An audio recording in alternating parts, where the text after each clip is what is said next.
I'm currently traveling and I don't have my doll room, so let's make one that I can take back home with me. I've been meaning to make a collapsible doll room using folders.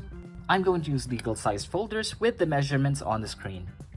Most file folders have this jutting piece that I would need to remove first before I start drawing our grids. Let's align our ruler with the cutting area and cut this part using a sharp blade. Once this side is cut, I flip it over to the other side so we can also cut it.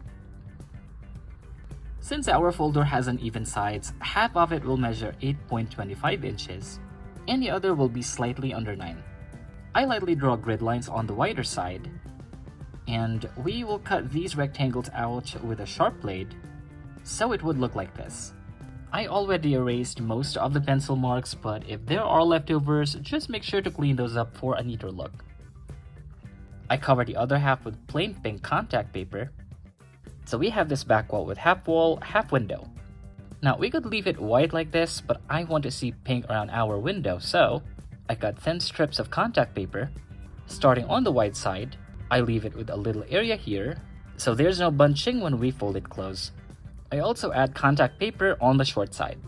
I cut strips of folder measuring 3/4 of an inch wide, and using some glue, I stick it around our window pane for added support and dimension.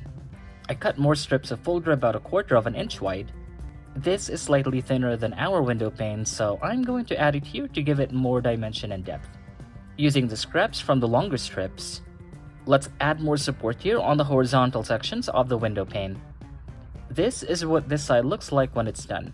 What I did here is totally optional, but again, if you want to give more strength to your window pane and add more dimension, then you can follow that step. On the plain pink side, I mark 1 inch from the side and make a 1.25 inch mark here at the top.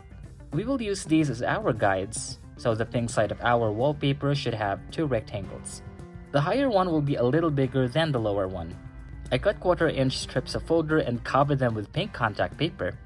And let's glue these around the rectangles we drew.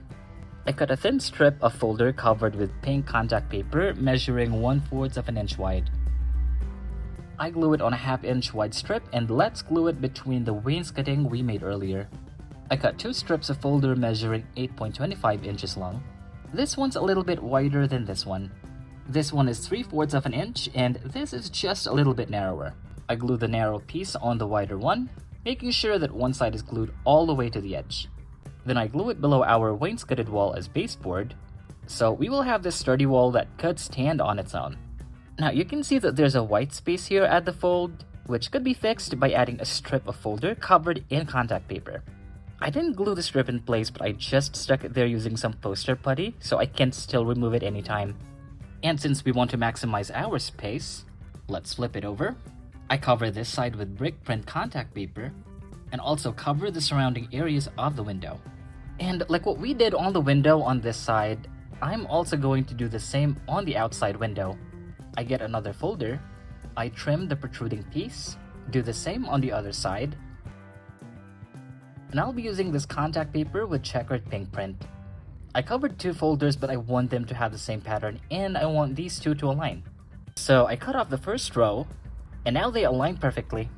I cover the other side with wood grain contact paper to be our flooring. And since these are not glued, you just flip it over and you have a new floor. Following the steps from earlier, we have this back wall with 1 wall and 1 window, a back wall with 2 wainscoted walls, and a back wall with 2 windows. Best part about these foldable walls is you can play around the position of each of these back walls to give you different scenes.